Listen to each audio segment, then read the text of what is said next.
I think that the reason why our politicians seem to be supporting the Zionist state without condition is because of the powers of the Israeli lobby.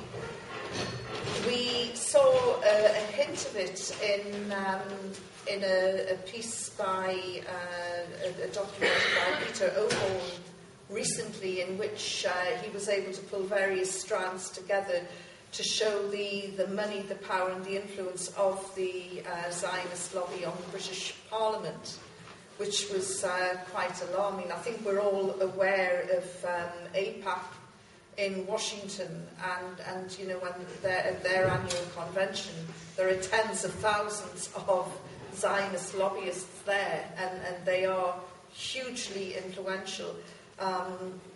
I didn't think that they'd made the inroads that they had in the UK Parliament until Peter Oborne's documentary.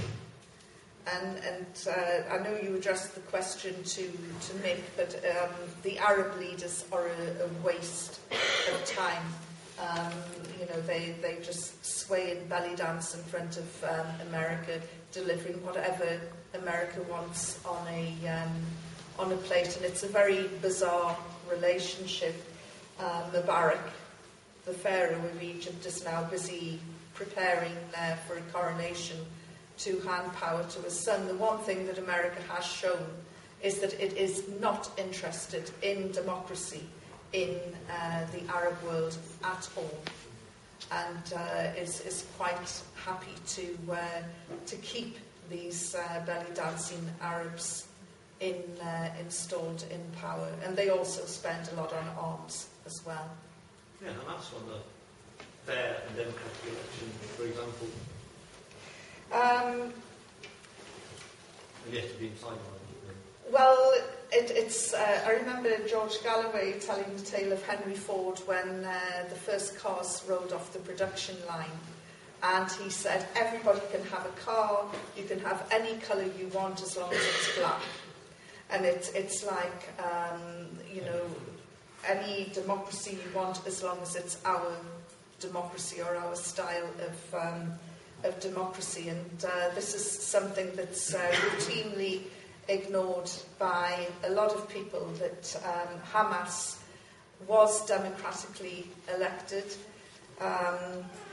We're probably going slightly off now, but it's a story that's worth telling. When I was in Gaza the first time, the Deputy Prime Minister invited me to his home that evening for a meal, and we got to this block of flats in this area in Gaza. Like everywhere in Gaza, or most places, it was quite run down. His son was waiting for us, and he said, unfortunately, our Israeli neighbours have decided tonight that they're going to switch off the power, and they have. So I will take you up through the stairs. He lived on the third floor. The son lit the way up the stairwell with his mobile phone, and we went up 3 flights, went into the Deputy Prime Minister's home. Certainly wouldn't be anything you would imagine any Deputy Prime Minister's home to be like. It's very clean and very modest and very humble, but not at all, I would say, comparable with other Deputy Prime Ministers. And we sat there in candlelight, and he apologised again for the inconvenience of having no power. And he said, you know, we'll eat some fruit, and we had some locally grown mangoes, and we talked about politics. And I thought to myself, this is why the people of Gaza love Hamas. This is why, because when they're suffering, the politicians are suffering. When they're in candlelight, they can see the Deputy Prime Minister in candlelight. When they're suffering, they can see that he is suffering. Ismail Haniyeh is the only Prime Minister in the world, I think, who lives in a refugee camp. He has 13 children, and he does not have the trappings of a rich man. The only property I saw in Gaza that was sort of eye-opening, and I said, who lives there? It was this fabulous villa, and I was told that is Mahmoud Abbas's home. He's lived here for one night in the last 4 years. And I said, how come it's still standing? We were told that all the Palestinian Authority homes and offices were trashed and destroyed, and this one had police outside. They were actually protecting Mahmoud Abbas's home.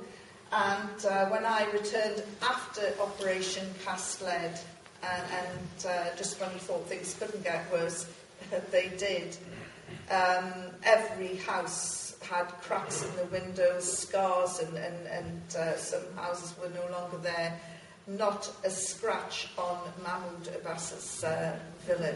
And there were also some other Palestinian Authority villas nearby where they even, they have swimming pools. And I'm sorry, but if you're living in abject poverty and suffering, and you see somebody with 3 or 4 Mercedes on the drive, entertaining friends with a swimming pool, do you vote for him, or do you vote for the man who's suffering with you in candlelight? Who do you trust more?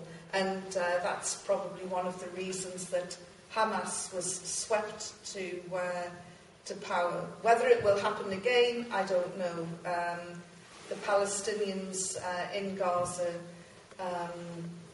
while living in this open-air prison, they are inside quite free. And so I don't think anybody would be foolish enough to predict an outcome for the next elections there.